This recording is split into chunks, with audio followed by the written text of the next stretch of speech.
Hey guys, tonight we begin with something very relatable. Sleep, or more accurately, how medieval sleep could literally kill you, which turns out to be far more terrifying than most of us could imagine. So before you get comfortable, take a moment to like the video and subscribe, but only if you genuinely enjoy what I do here, and let me know in the comments where you're tuning in from and what time it is for you. It's always fascinating to see who's joining us from around the world. Now dim the lights, maybe turn on a fan for that soft background hum, and let's ease into tonight's journey together. Before modern safety standards, fire alarms and basic hygiene, medieval people approached bedtime like Russian roulette with extra steps. Going to bed wasn't about getting 8 hours of quality rest. It was about surviving until dawn, without being burned alive, crushed to death, or eaten by something with more legs than you. The medieval bedtime routine was simple. Lie down on whatever pile of questionable materials you called a mattress, blow out your death trap lighting, and hope you'd wake up in the morning still breathing, and with all your original limbs attached. Spoiler alert, this didn't always work out as planned. Let's start with the most popular way to die in your sleep: spontaneous bedroom combustion. And I'm not talking about the occasional house fire. I'm talking about beds that were essentially kindling piles wrapped in fabric, just waiting for the tiniest excuse to burst into flames. Picture this: you're a medieval peasant after a back-breaking day of avoiding death by starvation, taxation, or random violence. You stumble into your one-room hovel, exhausted beyond belief. Your lighting options are a tallow candle if you're lucky, or a rushlight if you're not. A rushlight, for those keeping score at home, is basically a reed soaked in animal fat that burns like a tiny torch while smelling like a barbecue gone wrong. Now here's where it gets interesting. Your bed isn't just flammable, Mapine's enthusiastically flammable. The mattress is stuffed with bone-dry straw that's basically nature's kindling.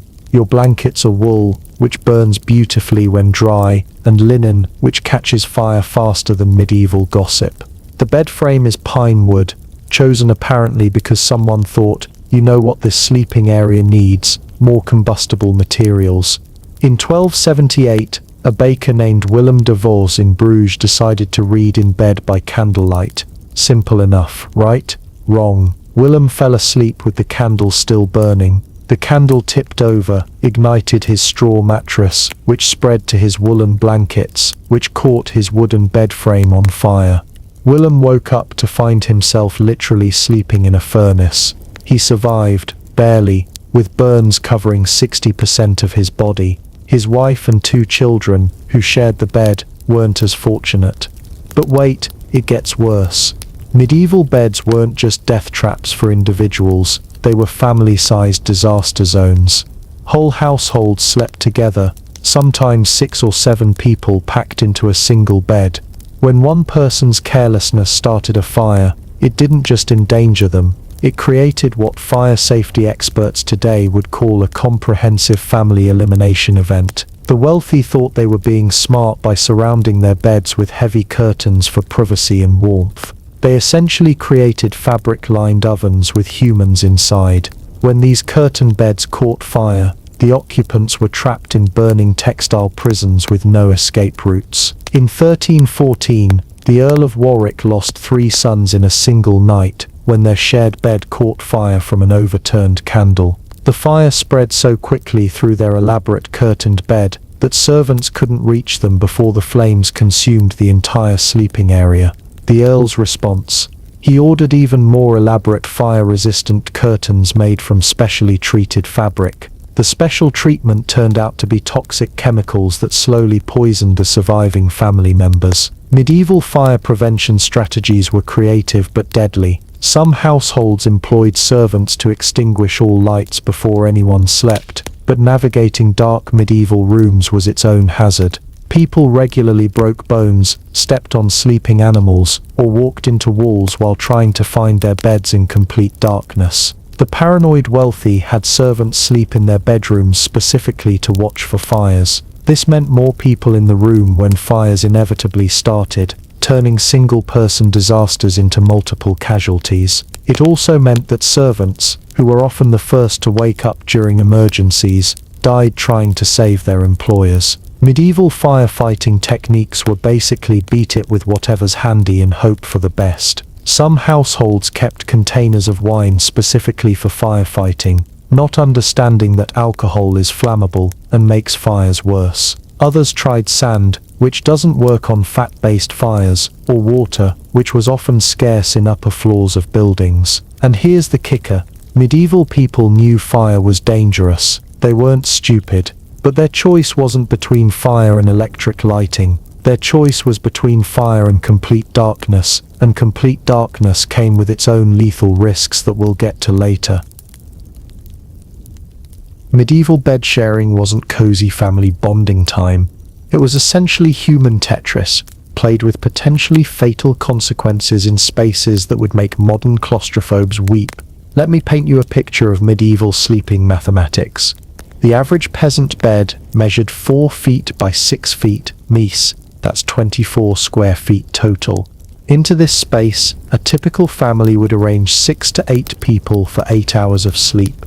That's roughly 3 to 4 square feet per person, which is less space than you get in a modern airplane seat, except the airplane seat doesn't include your siblings, parents, grandparents, and whatever random strangers needed shelter for the night. But here's where medieval hospitality gets really interesting.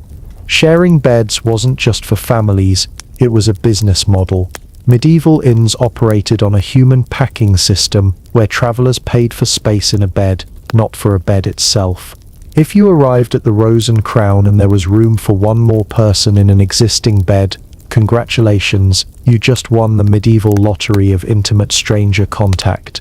In 1347, a merchant named Thomas Whitbread arrived at an inn in Canterbury to find himself sharing a bed with 2 pilgrims, a cloth trader, and someone who claimed to be a minor noble but smelled like he'd been dead for a week. By morning, Thomas was dead, not from disease but from suffocation. The minor noble had fallen asleep on top of him and was too drunk to notice he was crushing another human being. This wasn't unusual. Medieval coroner records from London show regular deaths from overlaying, essentially being crushed or suffocated by sleeping companions. The term appears so frequently in medieval death records that coroners had standardized procedures for investigating crush deaths in shared beds. Children were particularly vulnerable to what medieval people euphemistically called sleeping accidents. Medieval infant mortality was already horrific, but a substantial percentage of child deaths were from being accidentally smothered by sleeping adults who couldn't feel or hear them in overcrowded beds. The most heartbreaking case I found was from 1298 in York, where a family of 8 shared a single bed during a particularly harsh winter. By morning, the youngest 3 children were dead, not from cold but from suffocation caused by adults piling on top of them seeking warmth during the night. The parents woke up to discover they'd accidentally killed their own children while trying to keep them warm. Adult deaths from overcrowding were equally common but more bizarre. Picture this: you're sleeping on the edge of a packed bed because you arrived last. During the night, someone in the middle rolls over, creating a domino effect that pushes you off the edge. You fall to the stone floor and break your neck, or you get tangled in the heavy woolen blankets and suffocate before anyone notices you're gone. But the overcrowding wasn't just about space, it was about air. Medieval bedrooms were sealed against cold and drafts, which meant minimal ventilation. 8 people breathing in a small sealed room created what medieval physicians called corrupted air.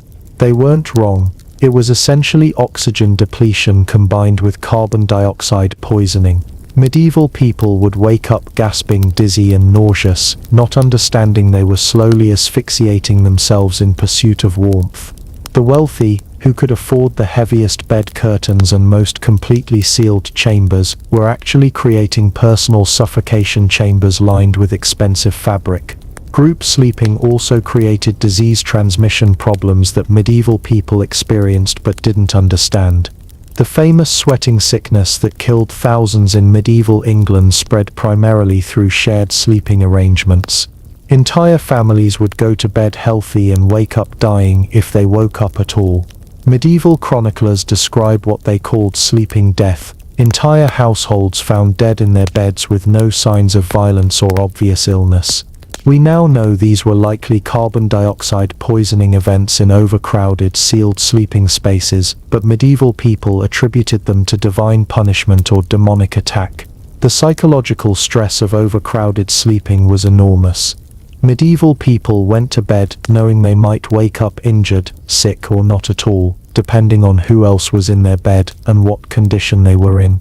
Some developed what we'd now recognize as sleep anxiety disorders, staying awake for hours listening for dangerous movements or sounds from their sleeping companions. And then there was the hygiene factor. Medieval bathing was rare, medieval laundry was expensive, and medieval understanding of personal cleanliness was essentially non-existent. Sharing a bed with multiple unwashed strangers wasn't just uncomfortable, it was a sensory assault that would hospitalize modern people. Medieval folks developed remarkable tolerance for olfactory experiences that would be considered biological warfare today. Medieval bedbugs weren't just annoying insects, they were an ecological disaster that drove people to genuine madness, and in some documented cases to suicide. We're not talking about the relatively manageable bedbugs of today. These were medieval superbugs living in beds that were never properly cleaned, in buildings that were never renovated, feeding on humans who had no effective treatments for the resulting infections. Let me tell you about the bedbug situation at the infamous Cross Keys Inn in London, circa 1356. The inn had been operating for over a century without ever replacing its straw mattresses. By the time city inspectors finally investigated, they found mattresses that were more bug than bedding. One inspector wrote that the mattresses moved of their own accord due to the sheer volume of insects living inside them. Medieval straw mattresses weren't just bedbug hotels. They were entire bedbug cities with complex transportation networks. The bugs lived in layers, young bugs in the surface straw, breeding adults deeper in the mattress, and ancient bug colonies at the very bottom that had been there for decades. A single medieval mattress could host thousands of bedbugs in various life stages, creating what was essentially a three-dimensional insect apartment complex. The bugs didn't just bite and disappear, they caused infections that medieval medicine couldn't treat. Bedbug bites became infected sores that could lead to blood poisoning, gangrene, and death. Medieval people developed permanent scarring from chronic bedbug exposure, and some developed such severe allergic reactions that they couldn't sleep indoors at all. In 1402, a wealthy merchant in Paris named Henri de Montclair developed such a severe bedbug allergy that his face swelled shut after a single night in an infested bed. Unable to find any bed in the city that wasn't infested, Henri spent 3 years sleeping outdoors in winter rather than endure another night with bedbugs. He eventually died of exposure, but his personal diary records that he considered freezing to death preferable to the torments of the demon insects. Medieval chronicles describe people sleeping outside in winter storms rather than endure another night with bedbugs. Some records show entire families abandoning their homes when bedbug infestations became unbearable. Given that medieval people tolerated living conditions that would horrify modern people, shared chamber pots, rotting food, dead animals in the walls, the bedbug situation must have been genuinely apocalyptic. The psychological impact was devastating. Medieval people developed what we'd now recognize as insomnia, anxiety disorders, and paranoid behavior from chronic bedbug exposure. They would stay awake all night scratching, checking for bugs, and generally losing their minds from sleep deprivation and constant irritation. Medieval attempts to control bedbugs were creative but spectacularly ineffective. Some people burned sulfur in their bedrooms, creating toxic fumes that were more dangerous than the bugs. The sulfur would kill some surface bugs, but didn't penetrate deep enough into mattresses to eliminate the breeding populations, so the bugs would return within days while the toxic fumes lingered for weeks. Others doused their mattresses with various herbal concoctions that did absolutely nothing except make their bedbugs smell like failed medieval potpourri. Popular remedies included lavender bugs, ignored it. Mint bugs loved it, and various flower petals, bugs used them as additional nesting material. The wealthy tried to solve the problem by hiring servants to manually pick bed bugs out of mattresses. This was exactly as effective as it sounds. For every bug removed, dozens remained hidden in the straw, and the picking process actually spread bugs to new areas of the mattress. Some wealthy households employed dedicated bug watchers, medieval servants who stayed awake specifically to kill bedbugs as they emerged during the night. The bedbugs also created a medieval epidemic of secondary infections. When people scratched bedbug bites with dirty fingernails, the wounds became infected with bacteria that led to serious illness and death. Medieval physicians had no understanding of bacterial infection and treated infected bedbug bites with remedies that made the infections worse. Medieval medical records describe patients with hundreds of infected bedbug bites covering their bodies, some so severe that the infections reached bone. These people essentially died from bedbug-related sepsis, a death that was both lingering and agonizing. But perhaps the most disturbing aspect of the medieval bedbug crisis was how it affected entire communities. Bedbugs spread along trade routes and travel networks, creating infestations that could make entire regions uninhabitable. Some medieval villages were completely abandoned when bedbug problems became unmanageable, forcing entire populations to relocate rather than continue living with the insects. Medieval assassination had a creativity problem. Stabbing someone was obvious, poisoning their wine was cliché, and hiring assassins was expensive, but poisoning their pillow, that was medieval murder innovation at its finest. Picture this: you're a wealthy merchant with enemies, which in medieval times meant you were a wealthy merchant with a pulse. You've got guards, food tasters, and enough paranoia to stock a modern conspiracy theorist. You check your wine, inspect your food, and sleep soundly knowing you've covered all the bases. Except you haven't, because while you were worried about dramatic poison goblets, someone treated your pillowcase with a lovely coating of mercury compounds that's slowly turning your brain into medieval soup. The beauty of pillow poisoning was its elegant simplicity. Your face spends 8 hours pressed against that pillow every night, breathing in whatever delightful toxins your enemies have applied. The poison absorbs through your skin, you inhale the fumes, and over weeks or months you develop what medieval physicians called mysterious wasting illness, which was medieval speak for someone is definitely poisoning this person, but we have no idea how. In 1389, Cardinal Francesco Moricotti died after 6 months of gradual decline that perfectly matched mercury poisoning symptoms. His servants found white powder residue on his pillows, but medieval forensics consisted of sniff it and see if it smells weird, so the evidence was inconclusive. His nephew inherited everything, which was either a remarkable coincidence or medieval planning at its finest. Medieval assassins had an entire pharmacy of creative pillow treatments. Mercury compounds were popular because they caused neurological symptoms that looked like natural aging or divine punishment. Arsenic preparations created slow organ failure that medieval physicians attributed to humoral imbalances, and various plant toxins caused symptoms that matched common medieval illnesses perfectly. The paranoia among wealthy medieval people was absolutely bonkers. Some nobles employed dedicated bedding testers, essentially human canaries whose job was to sleep on pillows before their employers did. Imagine putting professional pillow poison detector on your medieval resume. These testers had remarkably short career spans, which should tell you something about the effectiveness of the poisoning technique. Others changed their entire bedding setup every single night, using only brand new materials that had been under armed guard since creation. The logistics were insane. You needed dedicated textile workers, security teams, and storage facilities just to avoid being murdered by your own pillows. Some medieval nobles spent more on bedding security than most peasants earned in their entire lives. The most paranoid nobles slept in different locations every night, rotating between multiple bedrooms to avoid predictable pillow poisoning opportunities. This created medieval shell games where assassins had to guess which bed their target would use, and targets had to remember which rooms contained potentially murderous bedding. But here's where it gets really interesting. Pillow poisoning wasn't just for high-stakes political murder. It was surprisingly popular for domestic disputes. Medieval marriage counseling apparently consisted of slowly poisoning your spouse's sleeping arrangements until they agreed to your demands or died, whichever came first.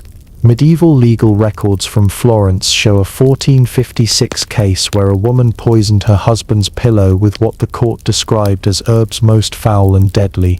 The husband survived but developed permanent neurological damage that left him unable to manage his business affairs. His wife inherited control of his assets, which was either the desired outcome or a happy accident. The detection methods were hilariously primitive. Medieval poison experts would examine suspicious bedding by smelling it, tasting it, or rubbing it on their skin to see what happened. This created a secondary industry of poison testers who regularly died from their chosen profession, but at least they solved the mystery of whether the bedding was contaminated. Medieval physicians had no idea how to treat slow poisoning, so they typically prescribed treatments that made the poisoning worse. Bloodletting for mercury poisoning, purgatives for arsenic exposure, and various herbal remedies that often contained additional toxins. Some poisoning victims died faster from the medical treatment than from the original poison. The psychological warfare aspect was brutal. Medieval people who suspected pillow poisoning couldn't sleep, which created the same health effects as actual poisoning. Some people developed such severe bedding paranoia that they died from sleep deprivation and stress-related illness without ever being poisoned at all. And here's the kicker: medieval inns sometimes accidentally created mass pillow poisoning events through their cleaning practices. They would treat bedding with various substances to kill insects or eliminate odors, not realizing they were creating toxic sleeping environments for their guests. Medieval travelers sometimes died from inn bedding that was meant to be cleaner and safer. Medieval carpentry was an optimistic profession. Medieval carpenters looked at a pile of wood, some rope, and maybe a rusty nail or two, and thought, you know what? I bet this could support 8 people for several years without collapsing catastrophically. They were, as history would repeatedly demonstrate, spectacularly wrong. Medieval beds weren't engineered. They were assembled with the structural confidence of someone who'd never heard of physics. The typical bed frame was held together by wooden pegs, hemp rope, and what medieval builders called faith in divine providence, which was apparently not a load-bearing construction material. Let me tell you about the Great Bed Disaster of 1347 at the monastery of Saint Denis. The monks had commissioned an elaborate sleeping platform for visiting dignitaries, a massive bed designed to accommodate 6 people in suitable comfort. The bed was gorgeous: carved headboard, decorative posts, and a canopy system that looked like something from a fairy tale. It was also, as events would prove, a structural nightmare waiting for the right moment to collapse. The bed held up for exactly 3 weeks before deciding it had had enough of supporting human weight. During a visit from a bishop and his entourage, the bed frame gave way completely, dropping 6 grown men 4 feet onto a stone floor while simultaneously crushing them under several hundred pounds of wooden frame and mattress materials. The bishop survived with a broken leg and what medieval physicians called severe bodily disruption, which apparently meant multiple broken ribs and a concussion. 2 of his companions weren't as fortunate. They died from what the monastery records delicately described as injuries sustained when furniture demonstrated the impermanence of earthly things. But here's what makes medieval bed collapses particularly terrifying. They happened during sleep, when people couldn't protect themselves. You'd wake up falling through space with heavy wooden beams crashing down around you, and you had maybe half a second to realize your bed had just tried to murder you before several hundred pounds of medieval carpentry landed on your head. Medieval bed frames were especially dangerous because they were built high off the ground. The wealthy wanted their beds elevated for status and warmth, creating sleeping platforms that were essentially medieval bunk beds without safety railings. When these elevated beds collapsed, people fell from significant heights onto stone floors while being crushed by falling wooden structures. The most horrifying collapse I found in the records happened in 1289 in London. A wealthy merchant named William Thornbury had invested in an elaborate bed with a massive canopy system designed to impress business associates. The bed was so over-engineered with decorative elements that it was essentially a wooden sculpture that people occasionally slept on. During a dinner party, Thornbury decided to show off his impressive bedroom to his guests. 12 people crowded onto the bed to admire the craftsmanship, which was apparently 11 people more than the bed frame could structurally support. The bed collapsed instantly, sending a dozen medieval socialites crashing to the floor in a tangle of wooden beams, fabric, and what the coroner's report described as much screaming and lamenting. 3 people died immediately from the fall. 2 more died from being crushed by the falling canopy structure, and 4 others suffered permanent injuries. The surviving guests apparently developed what we'd now call PTSD around beds, with several reportedly sleeping on floors for the rest of their lives, rather than trusting medieval furniture again. Medieval attempts to reinforce failing beds often made them more dangerous. Desperate homeowners would prop up sagging bed frames with stones, wooden blocks, or additional rope lashings, creating Rube Goldberg contraptions that were more likely to collapse than the original structures. The psychological impact was severe. Medieval people learned to recognize the warning signs of impending bed collapse: creaking sounds, sagging mattresses, visible frame damage. But replacing beds was expensive, so families often continued sleeping on obviously dangerous structures until catastrophic failure occurred. Some medieval households developed elaborate bed testing rituals, carefully checking frame stability before attempting sleep. But these tests couldn't predict sudden failures, and the knowledge that your bed might collapse at any moment created chronic anxiety that disrupted normal sleep patterns. The poorest people had the most dangerous bed structures, simple planks balanced on wooden supports with no proper joints or reinforcement. These beds failed regularly, but poor families had no alternatives except sleeping on floors, which came with its own medieval health risks. And here's the really twisted part. Medieval bed collapses were so common that legal systems developed standard procedures for determining liability when furniture tried to kill people. Courts had seen enough collapsed beds to create routine legal responses, which tells you everything you need to know about medieval furniture reliability. Medieval people believed that falling asleep was like leaving your front door unlocked in the worst neighborhood in the universe. Your soul partially disconnected from your body during sleep, creating what medieval theologians called spiritual vulnerability windows, basically open season for every demon, evil spirit, and supernatural nasty looking for a human host to redecorate. This wasn't just religious paranoia, this was genuine, pants-wetting terror that affected every aspect of medieval bedtime routines. Medieval people didn't just brush their teeth and hop into bed. They performed elaborate spiritual defense rituals that would make modern paranormal investigators look casual. Picture this: you're a medieval peasant getting ready for bed. You've got to recite multiple prayers, make signs of the cross over every corner of your bed, sprinkle holy water on your mattress, arrange religious symbols around your sleeping area, and somehow fit in actual sleep between all the supernatural security measures. It was like having a TSA checkpoint between you and your pillow. But the demons weren't just theological concepts, they were experienced realities. Medieval people regularly dealt with what we'd now recognize as sleep paralysis, night terrors, and vivid nightmares. But without modern sleep science, these experiences were obviously demonic attacks. You'd wake up unable to move, sensing an evil presence in the room, maybe even seeing shadowy figures or feeling pressure on your chest.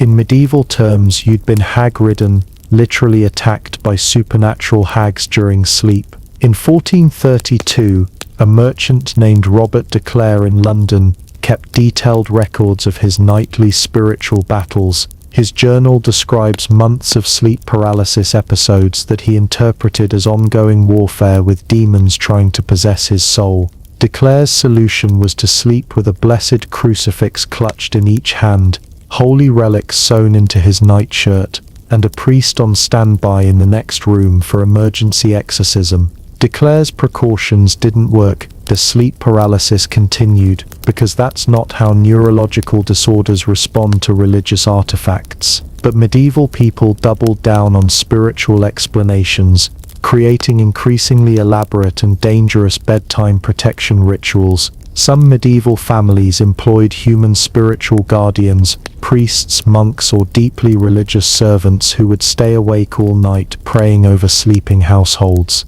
This was expensive but considered essential protection for wealthy families who could afford professional demon security. Others positioned their beds to face east toward Jerusalem, surrounded sleeping areas with circles of blessed salt, and burned various holy substances for spiritual fumigation. The burning part was particularly problematic because medieval spiritual protection often involved toxic fumes that were more dangerous than any imaginary demons. Medieval dream interpretation added another layer of terror. Dreams weren't random brain activity. They were either divine communications or demonic deceptions. Bad dreams meant you were under spiritual attack, and recurring nightmares suggested ongoing supernatural warfare for your soul. People who experienced frequent nightmares faced serious social consequences. They were suspected of secret sins, demonic influence, or spiritual weakness. Some were subjected to public exorcism, social ostracism, or aggressive religious intervention that was more traumatic than the original sleep disorders. The most extreme cases involved people who became convinced they were being possessed during sleep. Medieval records from the monastery of Cluny describe a monk named Brother Anselm, who developed such severe fear of demonic possession that he requested to be physically chained to his bed every night to prevent demons from controlling his body. Brother Anselm's chains created new problems. He injured himself struggling against the restraints during normal sleep movements, developed circulation issues from prolonged restraint, and eventually died from infections caused by the chains rubbing against his skin. The monastery interpreted his death as martyrdom in spiritual warfare, not understanding they'd essentially killed him with safety measures. Medieval medical treatments for spiritual attack during sleep were typically more dangerous than the original sleep disorders. Physicians prescribed extended fasting to weaken the body's appeal to demons, bloodletting to remove corrupted blood that attracted evil spirits, and consumption of various blessed substances that were often toxic. The psychological impact created cycles of sleep terror that were self-perpetuating. Medieval people went to bed expecting supernatural attack, which created anxiety that disrupted sleep patterns, which caused more sleep disorders, which were interpreted as evidence of increased demonic activity. And here's the really twisted part. Medieval people who managed to sleep well were sometimes suspected of making deals with demons. If you weren't experiencing regular spiritual warfare during sleep, maybe you were getting supernatural help from the wrong side. Medieval sleep medicine was the only medical field where being healthy made you look suspicious. Medieval sleeping arrangements were basically biological warfare experiments disguised as hospitality. When you combine multiple people sharing beds with zero understanding of germ theory and medical treatments that would make modern doctors weep, bedtime becomes a high-stakes game of disease roulette where everyone's a loser. Let me tell you about the Rose Inn in Canterbury, 1348. This was a perfectly ordinary medieval inn with perfectly ordinary medieval sleeping arrangements, which is to say it was a disease transmission laboratory that happened to serve ale. The inn had 12 beds, each designed to accommodate 4 to 6 travelers, creating a cozy environment for approximately 50 strangers to share sleeping space, body heat, and every pathogen they'd picked up during their medieval travels. In March of 1348, a wool merchant arrived at the Rose Inn carrying what medieval physicians called the sweating sickness, a mysterious disease that killed people faster than medieval tax collectors. The merchant was assigned to bed number 7, sharing sleeping space with 2 pilgrims heading to Canterbury Cathedral, a spice trader from London, and a man who claimed to be a minor lord but was probably lying. By the next morning, the wool merchant was dead. By the 3rd day, his bedmates were showing symptoms. By the end of the week, 43 of the inn's guests had died, and the survivors had fled the city carrying the disease to their next destinations. The Rose Inn was abandoned and eventually burned down, not for safety reasons, but because the smell of death had made it commercially unviable. This wasn't unusual. Medieval inns were perfect disease incubators, strangers from different regions sharing beds, breathing the same air, and sleeping on bedding that was cleaned approximately never. When epidemic diseases hit medieval Europe, they spread along trade routes and travel networks through inn sleeping arrangements like biological wildfire. But here's where it gets really interesting. Medieval medical understanding made disease transmission worse. Medieval physicians believed diseases were caused by bad air, divine punishment, or astrological influences, so their response to infectious diseases was to seal sick people in rooms with heavy blankets and minimal ventilation. They essentially created perfect conditions for disease transmission to other people sharing sleeping spaces. Medieval hospitals, if you can call them that, housed multiple patients in single beds regardless of their illnesses. Patients with plague shared beds with patients recovering from surgery. Patients with respiratory infections slept next to patients with open wounds, and everyone breathed the same recycled air in sealed chambers, designed to keep bad humors from escaping. The most horrifying example I found was at the Hospital of St. Bartholomew in London, 1361. During a plague outbreak, the hospital packed 6 patients into beds designed for 2 people, reasoning that body heat would help cure various illnesses. The result was a death rate that exceeded 90%, not from the original diseases, but from cross-contamination between different types of illness. Medieval families weren't immune to disease transmission through sleeping arrangements.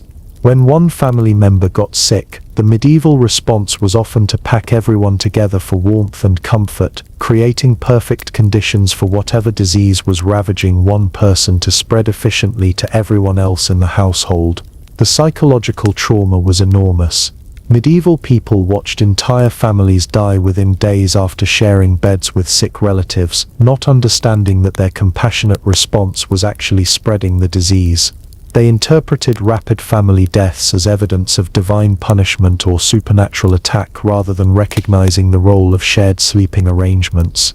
Medieval travel became a form of biological warfare by accident. Merchants, pilgrims, and other travelers carried diseases between communities through inn sleeping arrangements, turning every journey into potential epidemic transmission.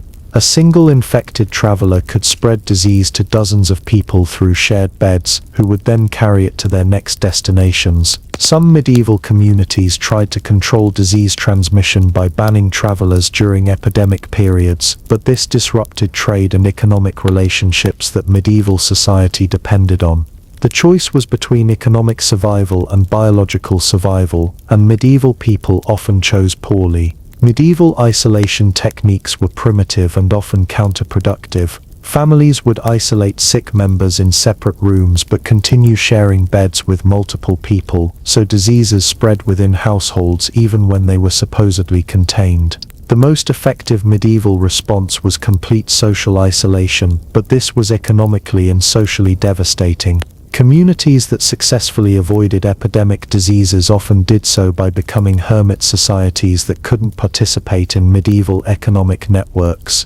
And here's the really twisted part. Medieval people who survived epidemic diseases were sometimes suspected of supernatural protection or demonic assistance. If everyone around you died from sharing sleeping arrangements and you didn't, medieval logic suggested you might have gotten help from questionable sources.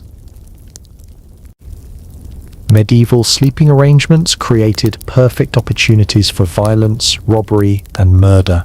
When desperate strangers shared beds in poorly supervised inns, when households included servants of questionable loyalty, and when people slept with weapons within arm's reach, bedtime became less about rest and more about survival. Inn murders were so common that medieval legal systems had standardized investigation procedures specifically for deaths in shared sleeping arrangements. Think about that for a moment. Medieval courts saw enough bed-based violence that they developed routine paperwork for it. Picture this: you're a traveling spice merchant in 1387, carrying enough valuable merchandise to make highway robbery look like pocket change. You arrive at the Boar's Head Inn in Winchester after a long day's travel, tired, probably drunk, and definitely not thinking clearly about personal security. The innkeeper assigns you to bed space number 4, sharing with a cloth trader, 2 pilgrims, and someone who claims to be a minor knight, but whose armor looks suspiciously like kitchen pots tied together with string. You fall asleep clutching your money purse because that's just good medieval sense.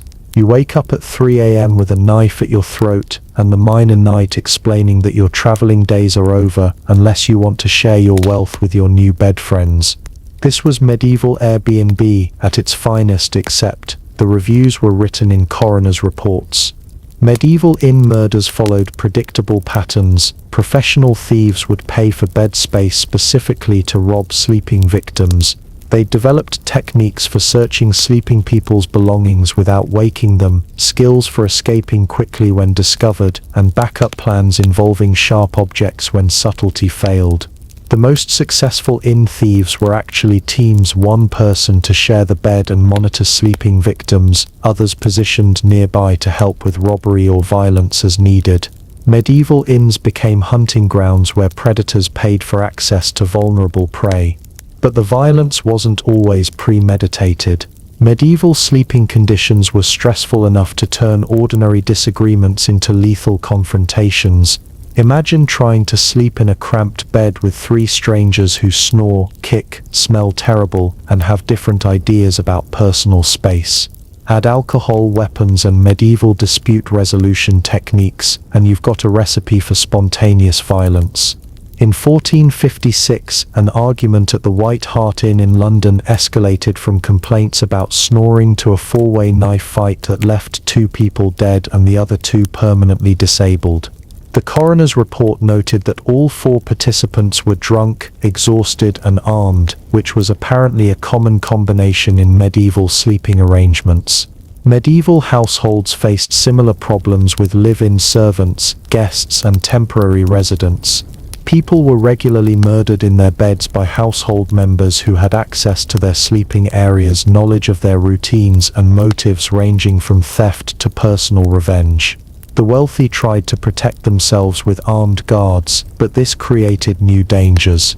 Armed men in sleeping areas sometimes turned violent themselves through drunkenness, personal disputes, or simple criminal opportunity. Some medieval nobles were killed by their own bodyguards during supposed protection details. Medieval weapons designed for bedside defense became a thriving market.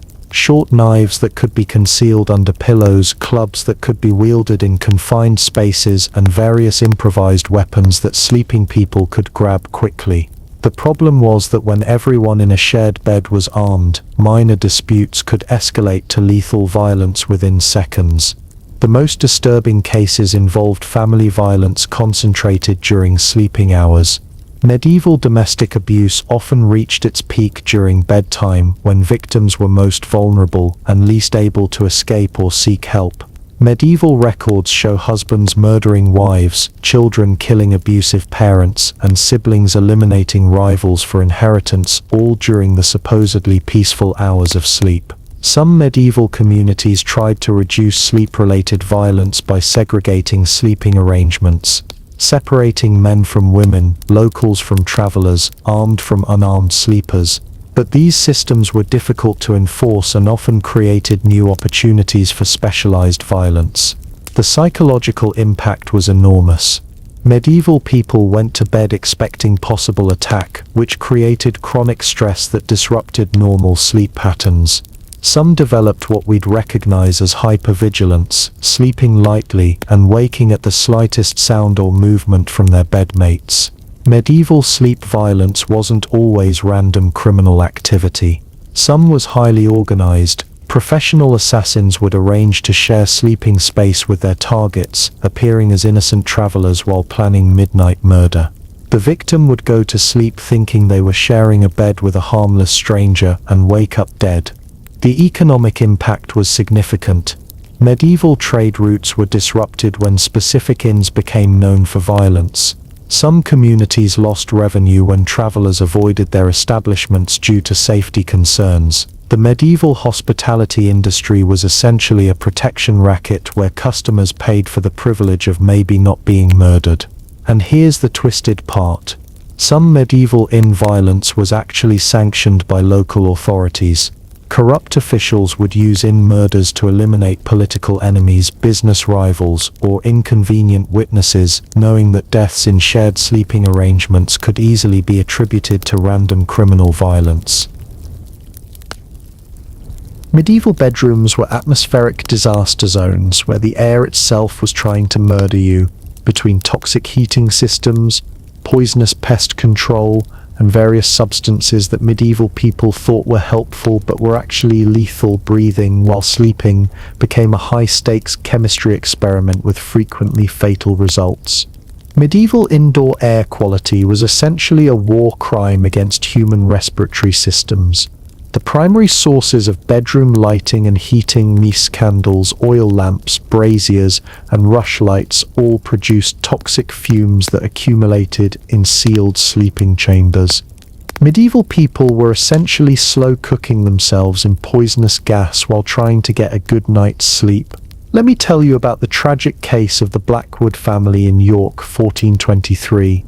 The Blackwoods were successful wool merchants who could afford elaborate heating systems for their bedroom mise, specifically a brazier filled with burning charcoal positioned near their bed to provide warmth during winter nights.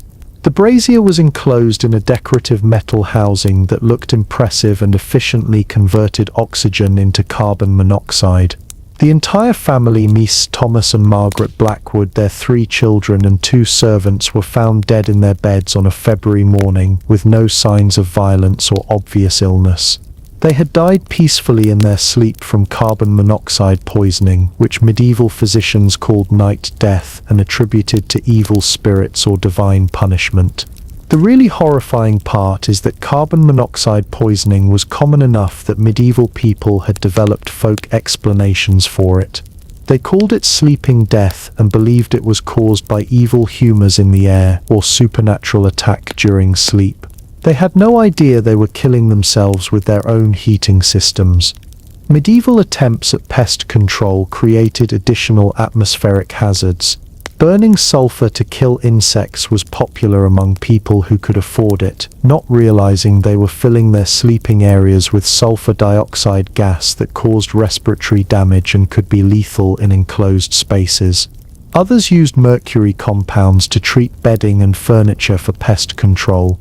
Mercury vapor is toxic and accumulates in enclosed areas, causing neurological damage and death. Medieval people would develop symptoms that included confusion, tremors, and respiratory problems, which medieval physicians treated with bloodletting and herbal remedies that made the poisoning worse.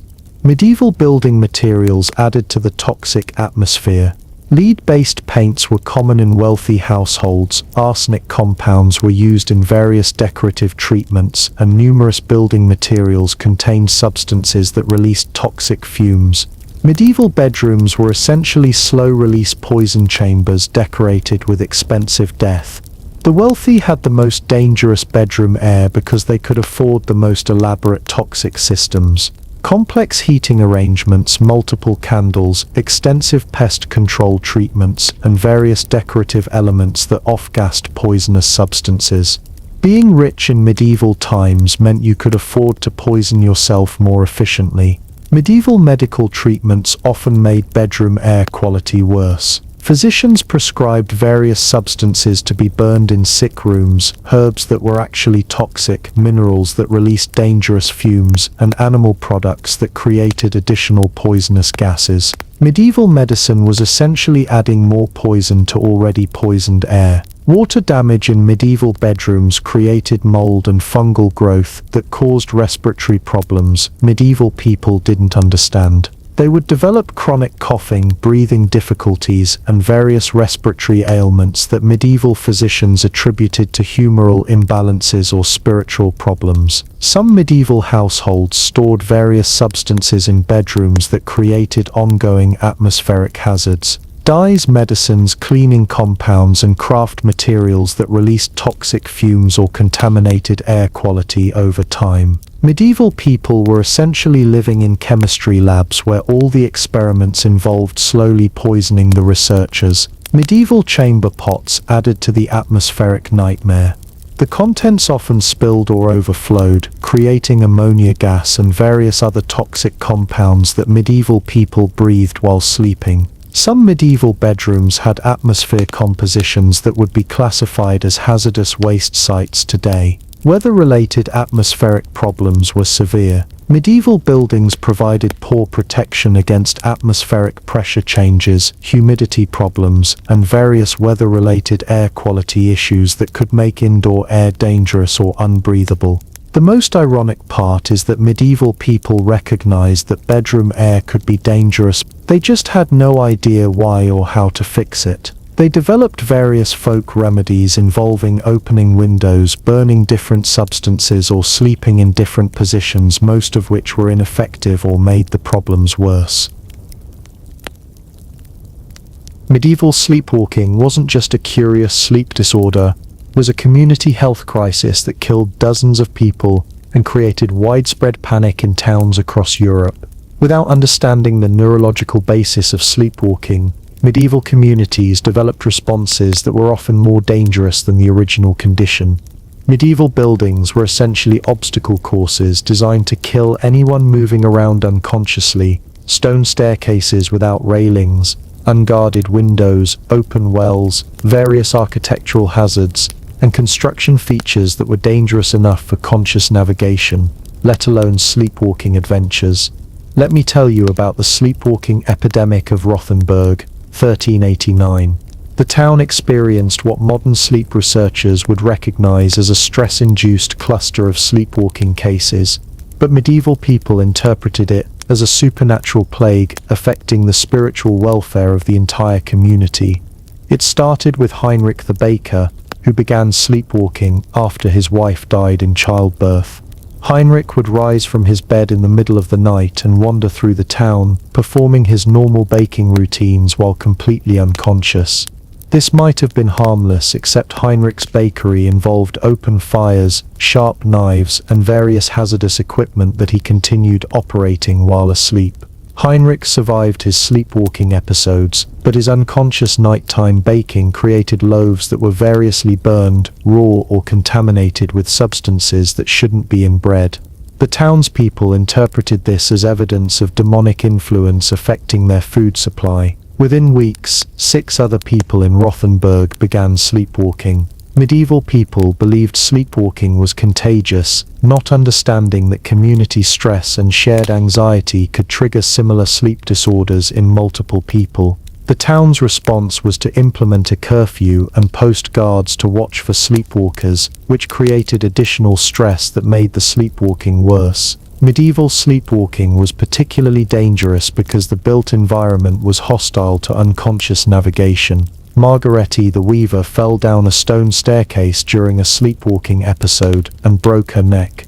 Johann the cobbler walked into an open well and drowned. Wilhelm the carpenter walked off the town wall and fell 30 feet onto stones below. The community's response was to physically restrain known sleepwalkers, using ropes, chains, and various restraint systems that created new dangers. Some sleepwalkers injured themselves struggling against restraints while unconscious. Others died from circulation problems or strangulation caused by restraint systems that weren't designed for people who moved around during sleep. Medieval beliefs about waking sleepwalkers created additional dangers. Many people believed that waking a sleepwalker would kill them or cause permanent spiritual damage, so communities would watch sleepwalkers walk into dangerous situations without intervening to prevent injury or death. The most disturbing case from Rothenburg involved Anna the tavern keeper, who developed sleepwalking episodes that involved leaving her house and wandering through the town. The community believed that waking her would damn her soul, so they followed her during episodes to ensure she didn't come to harm, but refused to wake her up. During one episode, Anna sleepwalked to the edge of town and began walking toward the river. The townspeople followed her, watching as she walked into deeper and deeper water, but nobody intervened because they believed waking her would be spiritually dangerous. Anna drowned while a crowd of people watched, convinced they were protecting her eternal soul by letting her die. Medieval medical treatments for sleepwalking were typically more dangerous than the condition itself. Physicians prescribed bloodletting, purgatives, and various toxic substances designed to alter brain function. These treatments often caused permanent neurological damage or death rather than reducing sleepwalking episodes. Some medieval sleepwalkers developed reputations as spiritually significant figures. Communities sometimes interpreted sleepwalking episodes as divine visions or prophetic experiences, encouraging behaviors that were actually dangerous sleep disorders. People would follow sleepwalkers, recording their unconscious utterances as spiritual messages. Medieval legal systems struggled with crimes committed by sleepwalkers. There are records of people committing theft, violence, or property damage while sleepwalking, raising questions about legal responsibility for unconscious actions. Some communities declared sleepwalkers legally responsible for unconscious behavior, leading families to use extreme restraint methods to prevent legal consequences. The Rothenburg epidemic eventually ended when winter weather made outdoor sleepwalking episodes more dangerous, and several sleepwalkers died from exposure. The surviving sleepwalkers developed such severe anxiety about their condition that they stopped sleeping entirely, leading to sleep deprivation deaths that were considered preferable to continued sleepwalking.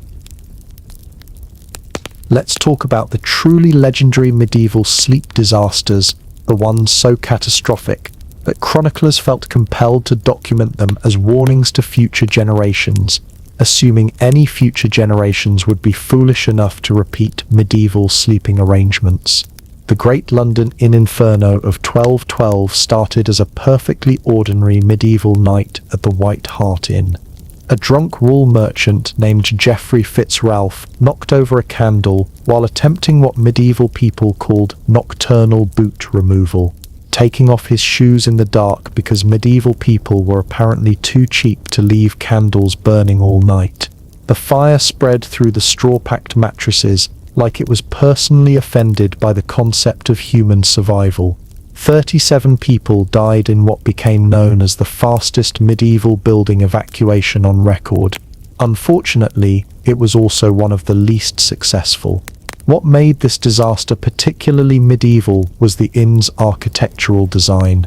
The sleeping rooms were on upper floors accessed by narrow wooden staircases that became choke points when panicked people tried to escape. The windows were too small for adult humans to fit through, having been designed apparently by someone who thought emergency exits were optional features.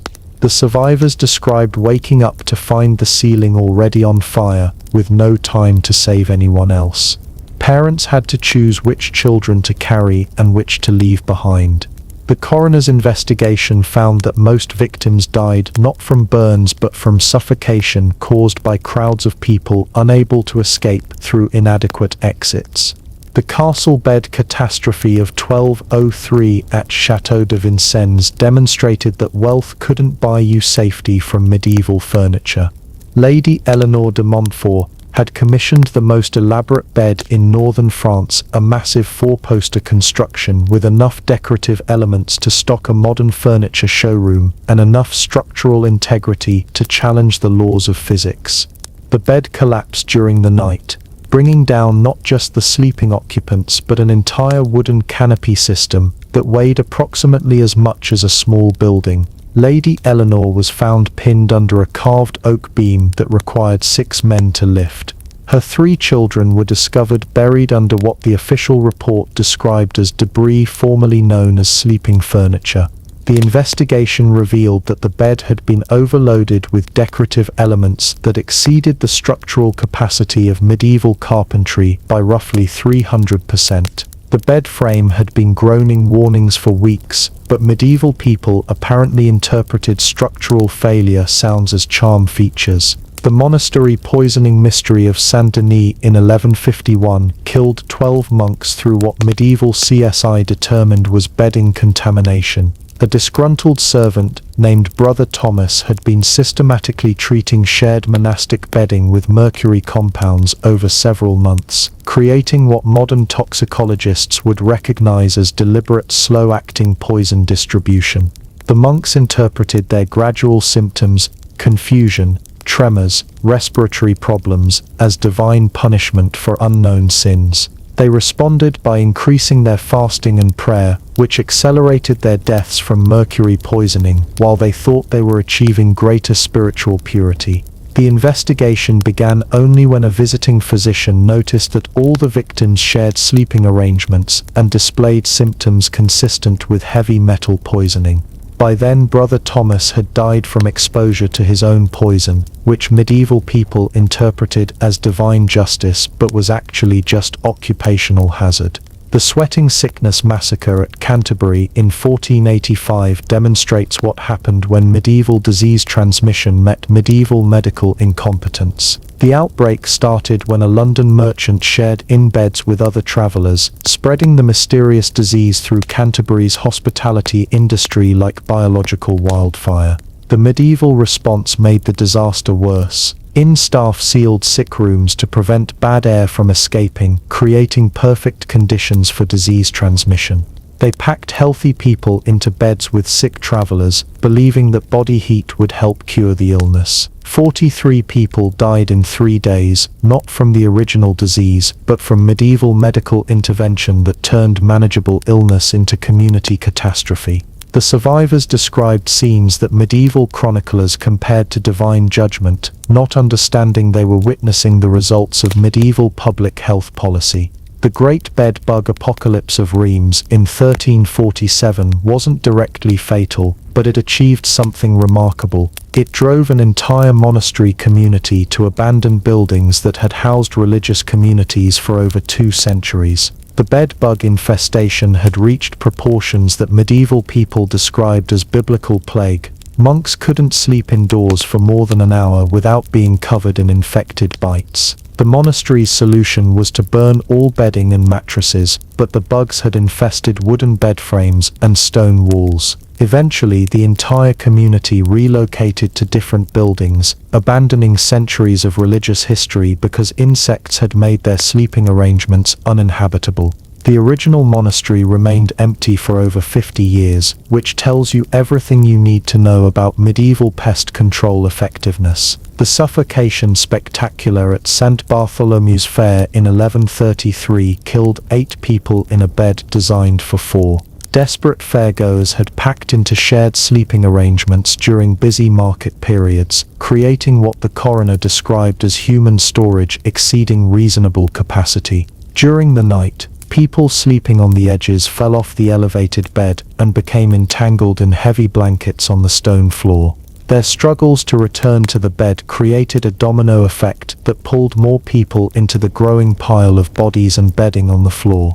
By morning, 3 people had suffocated under the weight of other bodies, 2 had been trampled by people trying to escape the pile, and 3 more had died from injuries sustained falling from the bed onto stone floors. This disaster led to regulations about sharing arrangements at fairs, but enforcement was about as effective as medieval fire safety.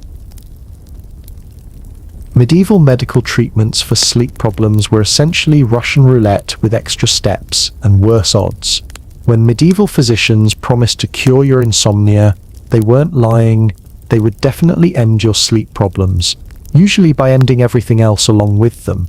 Medieval sleep medicine was based on the revolutionary medical theory that human bodies contained 4 humors: blood, phlegm, yellow bile, and black bile, that needed to be balanced, like ingredients in a recipe nobody had ever successfully cooked. Sleep problems were obviously caused by humor imbalances, which could be fixed by removing various body fluids until the patient achieved perfect balance or perfect death, whichever came first. Let me tell you about Master Aldrich the physician, who practiced in Paris during the 1380s and had developed what he considered breakthrough treatments for sleep disorders. Aldrich's specialty was treating insomnia through corrective bloodletting, which involved draining blood until patients became weak enough that unconsciousness became inevitable. Aldrich's technique involved cutting arm veins and allowing blood to flow until the patient showed signs of what he called natural sleep inclination, basically until they were so weak from blood loss that they couldn't stay awake. His patients did indeed stop complaining about insomnia, primarily because they either fell into comas or died from blood loss before their sleep schedules could be evaluated. Medieval sleep potions were another popular treatment option for people who thought dying was preferable to counting sheep. These concoctions combined various substances that medieval physicians believed would induce restful sleep: opium derivatives for the wealthy, lead compounds for the budget-conscious, and mercury preparations for people who wanted their sleep problems solved permanently. The dosing was determined by what medieval physicians called clinical observation, which meant they gave patients increasing amounts of poison until something happened. Sometimes patients fell asleep naturally, sometimes they fell into toxic comas, sometimes they died immediately, which medieval physicians considered a definitive cure for insomnia. Master Geoffrey de Montfort in London specialized in vaporous sleep therapy, which involved locking insomnia patients in chambers filled with various fumes that were supposed to induce sleep. Popular vapors included mercury fumes, burning sulfur, and various plant substances that created hallucinogenic gases. Patients who survived vaporous sleep therapy often developed permanent respiratory damage, neurological problems, or what medieval physicians called dream sickness, apparently code for brain damage caused by toxic gas exposure. But they did eventually sleep, which medieval physicians counted as therapeutic success. Medieval dream therapy was even more creative. Physicians believed they could cure various ailments by controlling patients' dream content through toxic substance administration. They prescribed various hallucinogenic compounds designed to produce specific types of dreams that would theoretically heal whatever was wrong with the patient. Medieval sleep surgery represented the pinnacle of medieval medical confidence combined with medieval medical incompetence. Physicians would perform various procedures designed to physically alter patients' sleep patterns, cutting muscles in the eyelids to prevent them from staying open, damaging brain areas thought to control wakefulness, and removing body parts believed to interfere with proper sleep. Trepanation for sleep disorders involved drilling holes in patients' skulls to release hot vapors that were supposedly preventing sleep. This procedure was performed without anesthesia, antiseptics, or any understanding of human neuroanatomy. Most patients died from the procedure, but those who survived often did sleep more mainly because traumatic brain injury tends to affect consciousness levels. Some medieval sleep treatments involved deliberate starvation based on theories about digestion interfering with rest. Patients were instructed to fast for weeks, sometimes until they died from malnutrition. Medieval physicians considered starvation deaths evidence that the patient's sleep problems had been spiritual rather than medical. Medieval therapeutic sleep deprivation involved keeping insomnia patients awake for extended periods to exhaust their resistance to sleep. Patients were kept awake for days or weeks, leading to psychological breakdown, physical collapse, and sometimes death from sleep deprivation, which medieval physicians interpreted as treatment failure rather than medical malpractice. The most ironic medieval sleep treatments involved prescribing various forms of physical trauma, beatings to tire patients, deliberate injury to create pain-induced exhaustion, and exposure to frightening experiences designed to shock patients into normal sleep patterns. Some patients died from the trauma, others developed additional sleep problems from PTSD, and a few actually did sleep better, mainly because they were too injured to stay awake. Medieval sleep safety was directly tied to economic status. but not in the sensible modern way where money buys better security. In medieval times, wealth often bought you more creative and expensive ways to die in your sleep. The medieval obsession with impressive beds created a competitive market for elaborate death traps. Noble families competed to commission the most spectacular sleeping arrangements, prioritizing visual impact over structural integrity or basic human survival. It was like a medieval version of extreme home makeover, except the makeovers were designed by people who apparently thought load-bearing beams were suggestions rather than requirements. Let me tell you about the bed economy of medieval Europe. A quality bed cost more than most peasants earned in 5 years, so families would inherit beds across generations, using the same sleeping arrangements for decades or centuries. These heirloom beds accumulated layers of structural problems, pest infestations, and toxic substances that turned them into multi-generational death traps. Medieval bed economics created perverse incentives around safety maintenance. Replacing a dangerous bed was so expensive that families would continue using obviously lethal sleeping arrangements rather than face financial ruin. Some medieval households spent more on failed attempts to repair dangerous beds than they would have spent on safer new ones. The medieval inn industry operated on profit margins that required maximum occupancy with minimum safety investment. Inn owners maximized revenue by cramming as many people as possible into sleeping spaces, regardless of structural capacity, fire safety, or disease transmission risks. Medieval fire insurance didn't exist, so inn owners faced no financial consequences for bedroom fires that killed customers and destroyed buildings. They simply rebuilt using the same dangerous materials and methods, creating cycles of deadly accommodations that prioritized cost savings over human survival. The economics of medieval lighting created universal fire hazards. Beeswax candles were much safer than tallow candles or rushlights, but they cost 10 times as much. Most people used dangerous lighting because they couldn't afford safer alternatives, essentially trading fire safety for food money. Medieval heating economics were equally deadly. Safe heating systems required significant initial investment and ongoing maintenance costs that most people couldn't afford. The result was widespread use of heating methods that filled bedrooms with toxic fumes and created constant fire hazards. Wealthy households faced different but equally dangerous economic pressures. The cost of maintaining elaborate beds, heating systems, and security arrangements was enormous, leading some families to cut corners on safety maintenance while preserving expensive decorative elements. Medieval medical economics made sleep disaster survival worse. Effective medical treatment was expensive and often unavailable outside major cities. Most people couldn't afford proper medical care after sleep disasters, leading to deaths that could have been prevented with adequate treatment. The economic impact of sleep-related deaths was catastrophic for medieval families.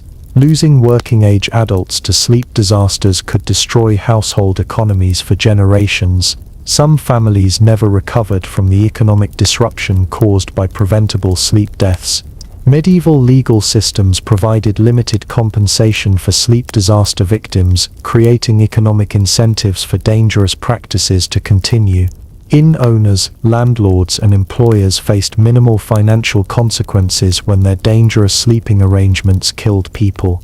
Some medieval communities developed informal insurance systems for sleep disasters, pooling resources to help families recover from losses caused by bedroom fires, bed collapses, or disease transmission through sleeping arrangements.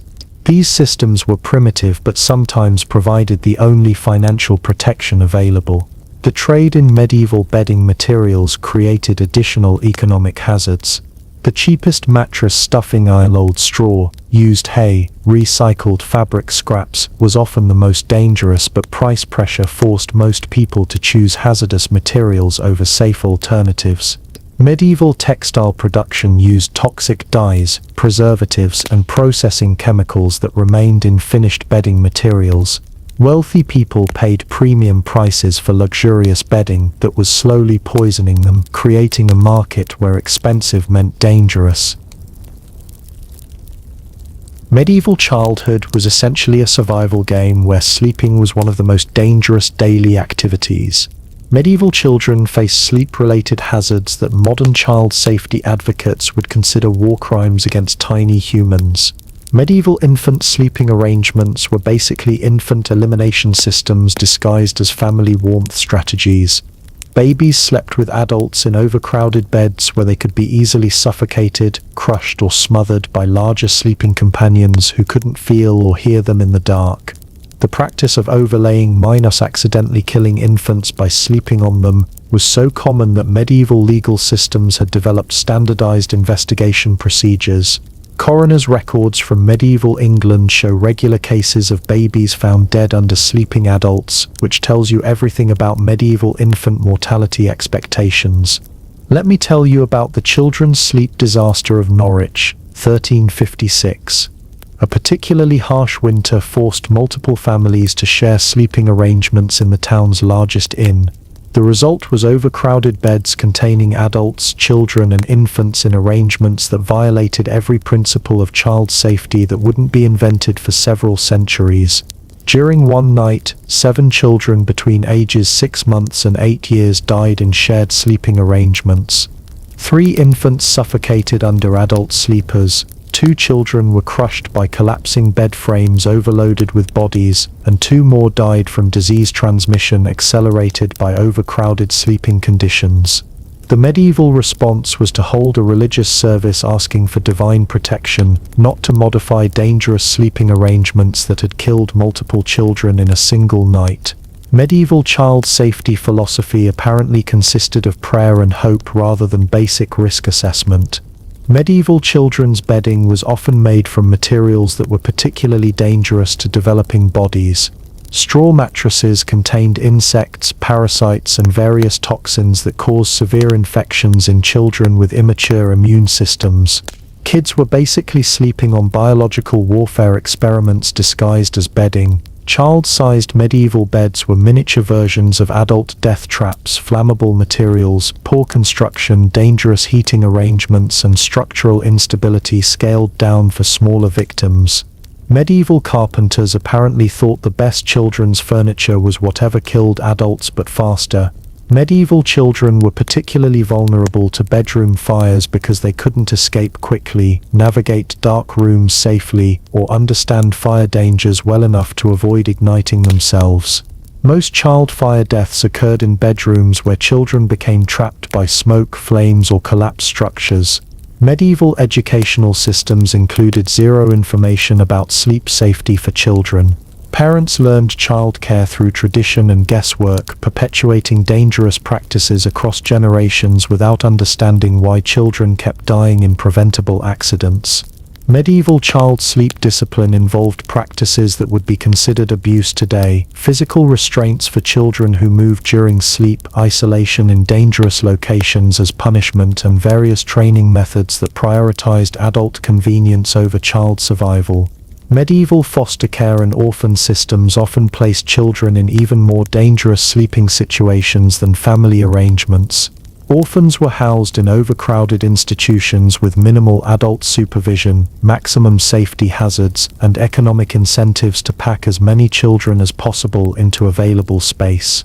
Medieval child labor frequently involved sleeping in dangerous work environments: mills, farms, craft workshops, and various industrial locations where children slept near dangerous equipment, toxic materials, and fire hazards. Working children faced occupational sleep hazards in addition to normal medieval childhood sleep dangers. Child mortality rates from sleep-related causes were so high that medieval families often delayed naming infants until they survived several months of dangerous sleeping arrangements. Some communities didn't consider children fully human until they reached ages where sleep disasters became less likely. Medieval children who survived dangerous sleep experiences often suffered permanent injuries: burns, broken bones, respiratory damage from toxic exposure, and developmental problems caused by early trauma. The survivors carried physical and psychological scars from medieval childhood sleep hazards. The psychological impact of dangerous sleep on medieval children was severe. Children developed chronic anxiety, sleep disorders, and behavioral problems related to nighttime terror and unsafe sleeping environments. Some medieval children were afraid to sleep, creating additional health problems from chronic sleep deprivation. Medieval superstitions about sleep weren't just harmless folklore. They were dangerous beliefs that led people to make deadly decisions about their sleeping arrangements, often transforming manageable problems into fatal disasters. The belief that sleeping in certain positions would kill you was both widespread and genuinely lethal. Medieval people believed that sleeping flat on your back with arms crossed, the same position used for corpse preparation, would cause you to die before morning. This superstition led people to sleep in uncomfortable, unnatural positions that caused injuries, circulation problems, and various health issues. Some medieval people became so obsessed with avoiding death positions during sleep that they used physical restraints, ropes, or wooden barriers to maintain specific sleeping postures throughout the night. These restraint systems sometimes caused more damage than the feared sleeping positions, creating injuries, circulation cuts, and suffocation when people became entangled during normal sleep movements. Medieval dream superstitions created dangerous behaviors around sleep preparation. People believed that eating certain foods before sleep would cause prophetic dreams or supernatural visions, leading them to consume toxic plants, spoiled foods, or dangerous substances in pursuit of magical sleep experiences. Let me tell you about the dream poisoning incident of Strasbourg, 1445. A group of young nobles became convinced that eating wolfsbane before sleep would give them prophetic dreams about future spouses. Wolfsbane, for those keeping score at home, is extremely toxic and definitely not recommended for medieval dating advice. 7 people consumed wolfsbane-laced wine before sleep, expecting divine romantic revelations. Instead, they experienced what medieval physicians called sleep death with convulsions, essentially dying from plant poisoning while experiencing toxic hallucinations. The survivors described terrifying visions that they interpreted as supernatural punishment rather than recognizing they'd poisoned themselves with a known toxic plant. Medieval superstitions about mirrors in bedrooms led to dangerous ventilation practices. People believed that reflective surfaces could trap souls during sleep or provide gateways for evil spirits, so they covered all mirrors, windows, and shiny objects before sleeping. This often meant sealing rooms completely, creating poor air quality that led to oxygen depletion and toxic gas buildup. The widespread belief about dangerous sleep directions created structural hazards when people positioned beds in ways that violated basic safety principles. Some believed sleeping with your head pointed north would kill you.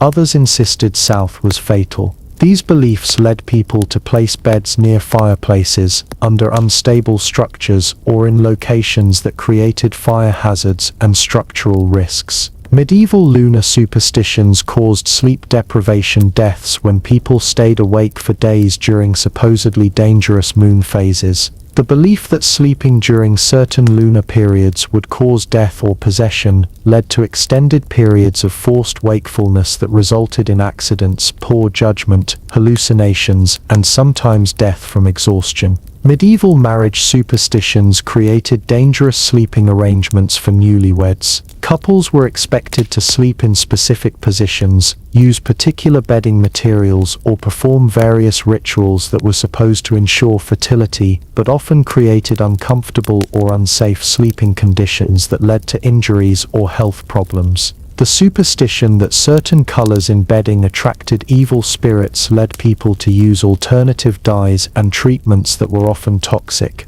Red bedding was considered particularly dangerous in some regions, forcing people to use dyes containing lead, mercury, or other poisonous substances that slowly contaminated their sleeping environments. Medieval protection superstitions often created new hazards while attempting to prevent supernatural dangers. People placed sharp iron objects under beds to ward off evil spirits, creating injury risks when objects shifted or beds collapsed. Others burned toxic substances in bedrooms for spiritual protection, poisoning themselves with dangerous fumes while trying to prevent imaginary spiritual attacks. The belief that snoring attracted demons led people to use dangerous methods to prevent sleep sounds, blocking airways with cloth or objects, sleeping in positions that restricted breathing, or consuming substances that were supposed to quiet sleep but actually caused respiratory depression or toxic reactions. Some medieval communities developed group rituals around bedtime that created physical dangers while providing supposed supernatural protection.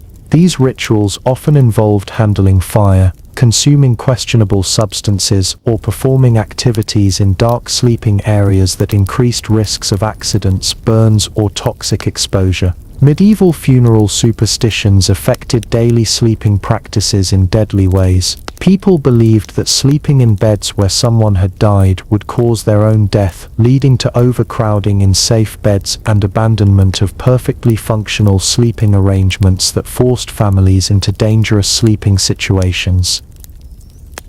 The medieval sleep disaster era didn't end with dramatic reform or sudden safety improvements. It faded gradually as technology, medicine, and building techniques slowly evolved over centuries, creating transition periods where old dangers mixed with new hazards in creative and often deadly combinations. Early improvements in medieval lighting created entirely new categories of sleep disasters.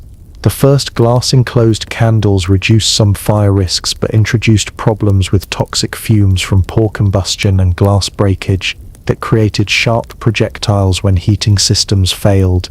Medieval people traded fire hazards for explosion hazards. Medieval experiments with metal bed construction often made sleeping more dangerous than wooden beds. Early metal bed frames conducted heat and cold extremes, burning sleeping occupants in summer and causing frostbite in winter. Metal joints failed catastrophically, creating sharp edges and projectiles that injured people more severely than wooden bed collapses. The gradual introduction of chimneys and improved heating systems reduced some bedroom fire risks but created new problems with carbon monoxide poisoning, structural failures, and complex heating systems that required maintenance knowledge most medieval people didn't possess. Medieval medical improvements were slow and often counterproductive. Early anatomical knowledge led to new surgical treatments for sleep disorders that had even higher mortality rates than traditional bloodletting and herbal poisoning. Medical innovation in medieval times usually meant finding more creative ways to kill patients while trying to help them.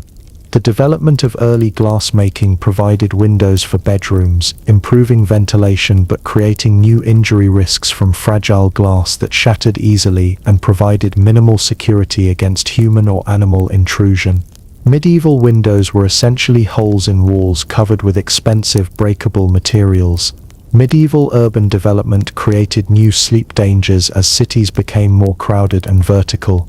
Multi-story buildings meant that bedroom fires could spread between floors, structural failures could affect multiple families, and various urban hazards created new categories of sleep-related disasters. Early medieval textile improvements provided better bedding materials but often involved toxic dyes, preservatives, and treatments that created new health hazards. Medieval people traded some dangers for others, often without realizing they were still slowly poisoning themselves with improved materials. Medieval economic development created greater wealth inequality in sleep safety. The gap between safe sleeping arrangements for the wealthy and dangerous conditions for the poor became more extreme as some people could afford improvements while others remained stuck with traditional death traps. Religious reforms during the late medieval period changed attitudes towards sleep and dreams but did little to improve physical sleep safety.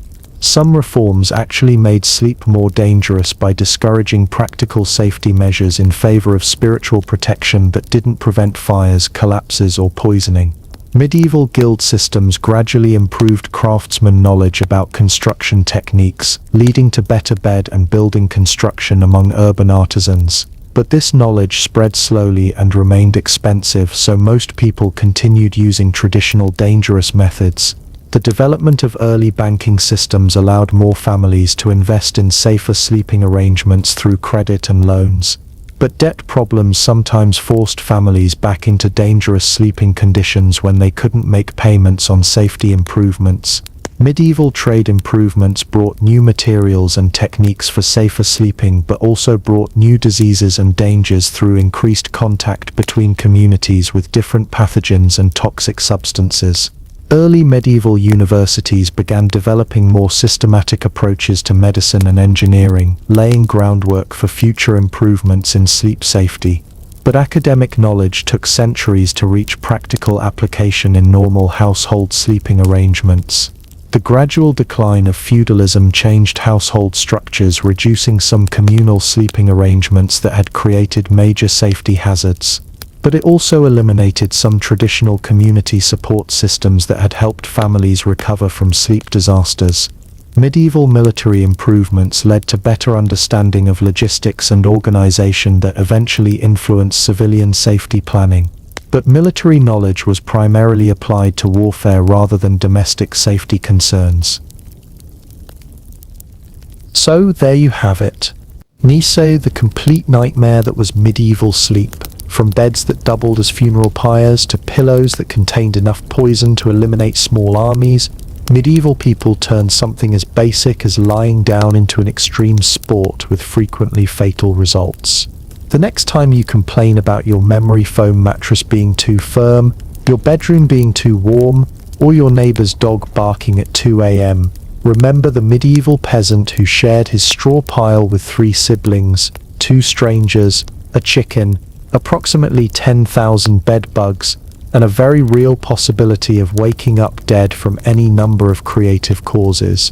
Medieval people didn't just count sheep to fall asleep. They counted potential causes of death and negotiated with various supernatural entities for basic survival until sunrise. Their bedtime prayers weren't requests for pleasant dreams. They were urgent life insurance policies with divine powers who may or may not have been accepting new clients. But here's what's remarkable about this entire medieval sleep disaster catalogue. They survived.